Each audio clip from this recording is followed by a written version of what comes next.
दोनों कन्याएं तालाब में स्नान कर रही थी। उसी रास्ते से एक साधु भ्रमण कर रहा था। हरे राम हरे कृष्ण, मैं तो राम ही राम पुकारूं। हरे राम हरे कृष्ण, हरे राम हरे कृष्ण, मैं तो राम ही राम पुकारूं। तभी वहाँ की झाड़ियों से एक हिरन निकलकर भागता है। वो दोनों स्त्रियां अचानक पीछे पलटकर देखती हैं, तो उन्हें वहाँ सिर्फ झाड़ी हिलती हुई दिखाई देती है और उन दोनों कन्या को यह महसूस हुआ कि कोई उन्हें स्नान करते देख रहा है। सखी, मुझे लगता है झाड़ी के पीछे से कोई हमें छुप के देख रहा है। वो दोनों कन्याएं यह देखने तालाब से बाहर आती हैं कि कौन उन्हें स्नान करते देख रहा है। तब उन्होंने देखा कि एक हरे साधु राम, हाथ हरे में कृष्ण, लोटा लिए चला मैं तो आ राम रहा ही है। राम पुकारूं।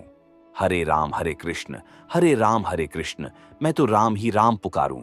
हरे राम हरे कृष्ण, मैं तो राम ही राम पुकारूं। हरे राम हरे कृष्ण, हरे राम हरे कृष्ण, मैं तो राम ही राम पुकारूं। तुम एक साधु के रूप में भेड़िए हो। भेड़िए, तुम हमें इन झाड़ियों से छुपकर स्नान करते देख रहे थे। तुमने हमारी पवित्रता को भंग किया है। हे पुत्रियों, मैंने ऐसा कुछ नहीं किया, मेरा विश्वास करो। मुझे तो यह भी झात नहीं कि यहाँ आप दोनों स्नान कर रही हो, अन्यथा मैं इधर से कभी ना आता। मेरा जल खत्म हो गया था, इस कारणवश मुझे यहाँ तालाब की ओर आना पड़ा। मैं तो प्रभु का भजन करते हुए ही चलता हूँ हमेशा, ताकि अनजाने में भी मुझसे कोई पाप न हो जाए। तुम दोनों तो मेरी पुत्री तुल्य हो। बंद करो हमें पुत्री कहना। तुमने हमें निर्वस्त्र स्नान करते हुए देखा है और तुम्हें इसका दंड जरूर मिलना चाहिए। जाओ, मैं तुम्हें श्राप देती हूँ कि तुम एक हिरनी बनकर जंगल में निर्वस्त्र भटकोगे और अपने कुकर्म का फल भुगतोगे। तभी वह साधु एक हिरनी के रूप में परिवर्तित हो जाता है और जंगल में भटकने लगता है। वहीं पेड़ पर बैठा एक तोता यह पूरी घटना देख लेता है। हे ऊपर वाले, ये तेरी कैसी लीला है? उसी जंगल में एक गरीब शिकारी शिकार की तलाश में भटक रहा था।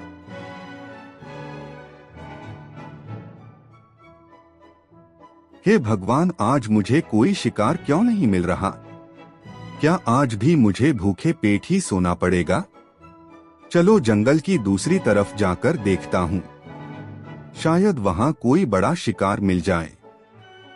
शिकारी जंगल के दूसरी ओर जाने लगता है।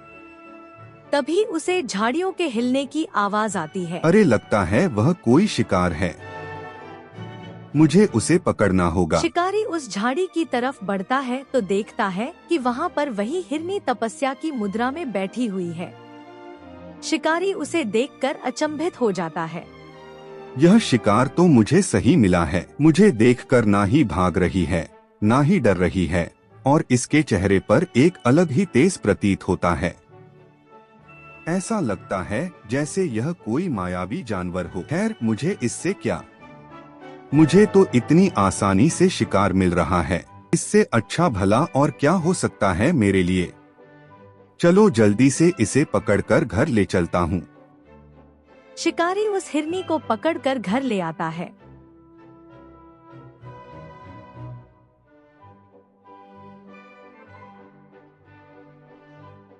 अरे वाह एजी, तुम कितनी सुंदर हिरनी लाए हो। इसको देखकर तो लगता है जैसे ये कोई साधारण जानवर नहीं। इतना सुंदर जीव कहाँ मिला आपको?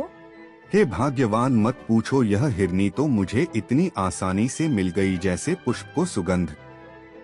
एजी देखकर मन में दया का भाव आ रहा है।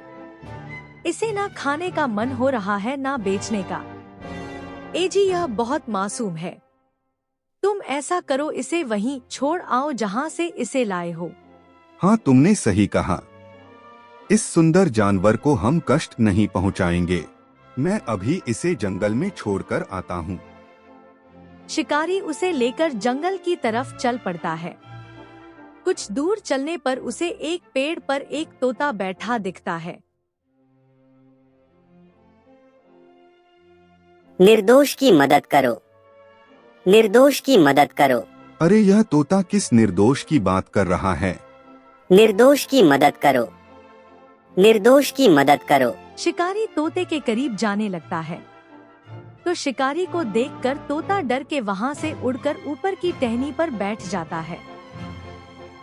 दुष्ट शिकारी, मुझे मत पकड़ो, दया का भाव दिखाओ और निर्दोष की मदद करो।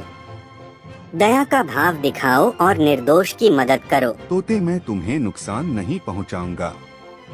इस मासूम हिरनी को देखकर मुझ में दया का भाव आ गया है। आज से मैं शिकार करना छोड़ रहा हूँ। तुम्हें मुझसे डरने की कोई जरूरत नहीं है। मेरे पास आओ और बताओ तुम्हें मदद की जरूरत क्यों है।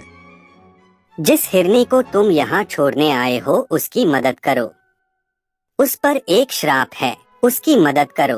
उस पर एक श्राप है। श्राप? कैसा श्राप? और तोता उसे उस दिन की कहानी बताता है। कुछ दिनों पहले की बात है। मैं नदी में स्नान करके एक पेड़ की डाल पर बैठा आराम कर रहा था। तभी नदी में दो सुंदर कन्याएं स्नान करने आती हैं। वो स्नान करते हुए अटखेलियां कर रही थी। वहीं कुछ दूर से एक साधु महाराज आते हुए मुझे दिखाई दिए। हरे राम हरे कृष्ण, मैं तो राम ही राम पुकारूं। हरे राम हरे कृष्ण, हरे राम हरे कृष्ण, मैं तो राम ही राम पुकारूं। उनकी आवाज सुनकर झाड़ी से एक जानवर निकलकर भागा। सखी, मुझे लगता है झाड़ी के पीछे से कोई हमें छुप के देख रहा है। हरे राम हरे कृष्ण, मैं तो राम ही राम पुकारूं। तुम एक साधु के रूप में भेड़िए हो।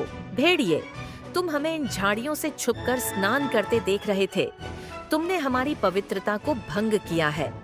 हे पुत्रियों, मैंने ऐसा कुछ नहीं किया, मेरा विश्वास करो। मुझे तो यह भी झात नहीं कि यहाँ आप दोनों स्नान कर रही हो, अन्यथा मैं इधर से कभी ना आता। मेरा जल खत्म हो गया था, इस कारणवश मुझे यहाँ तालाब की ओर आना पड़ा। मैं तो प्रभु का भजन करते हुए ही चलता हूँ हमेशा, ताकि अनजाने में भी मुझसे कोई पाप न हो जाए। तुम दोनों तो मेरी पुत्री तुल्य हो। बंद करो हमें पुत्री कहना। तुमने हमें निर्वस्त्र स्नान करते हुए देखा है और तुम्हें इसका दंड जरूर मिलना चाहिए। जाओ, मैं तुम्हें श्राप देती हूँ कि तुम एक हिरनी बनकर जंगल में निर्वस्त्र भटकोगे और अपने कुकर्म का फल भुगतोगे। हे शिकारी, इस हिरनी को श्राप से सिर्फ एक इंसान ही मुक्त करा सकता है, इसलिए मैंने तुमसे मदद मांगी। तो बताओ मुझे क्या करना होगा। यहाँ से 3 संध्या की दूरी पर एक तिलस्मी तालाब है। वहाँ तुम्हें अपने शरीर का एक अंग काट कर डालना होगा। अगर यह श्रापित साधु निर्दोष है तो तुम्हें कुछ नहीं होगा और वो कन्या साधु का श्राप नष्ट कर सकती है। ठीक है, मैं इनकी मदद अवश्य करूंगा। चलो अब हम उस तिलस्मी तालाब की ओर चलते हैं।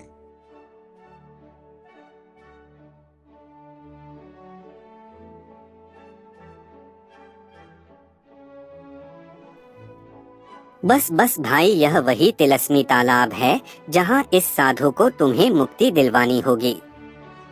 पर यहाँ तो कोई नहीं दिख रहा।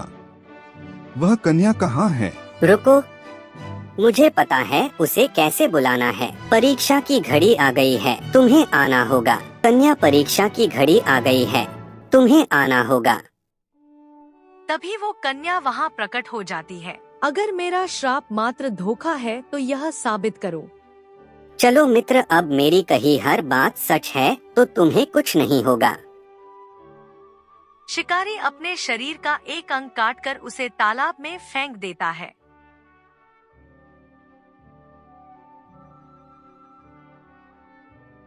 सुंदरी, मैंने परीक्षा दे दी है। अगर यह साधु निर्दोष है तो इसे मुक्त करो। कन्या उस साधु को श्राप से मुक्त कर देती है। हे साधु महाराज, मुझसे अनजाने में बहुत बड़ी गलती हो गई है। अगर मैं क्षमा के लायक हूँ तो कृपया करके मुझे क्षमा करें। युवक, इस युग में तुमसे बड़ा दयावान मैंने आज तक नहीं देखा। तुमने अपनी परवाह ना करते हुए एक निर्दोष को बचाने के लिए इतनी बड़ी परीक्षा दी। इसके लिए मैं तुम्हें एक जादुई चक्की देती हूँ, जिससे तुम्हें कभी निर्दोष जीवों को मारने की आवश्यकता नहीं पड़ेगी। शिकारी सबका भला कर घर लौटता है और अपनी पत्नी को आज की घटना बताता है। पत्नी यह सब सुनकर बहुत प्रसन्न हुई और तोते को उसने पुत्र के रूप में अपना लिया।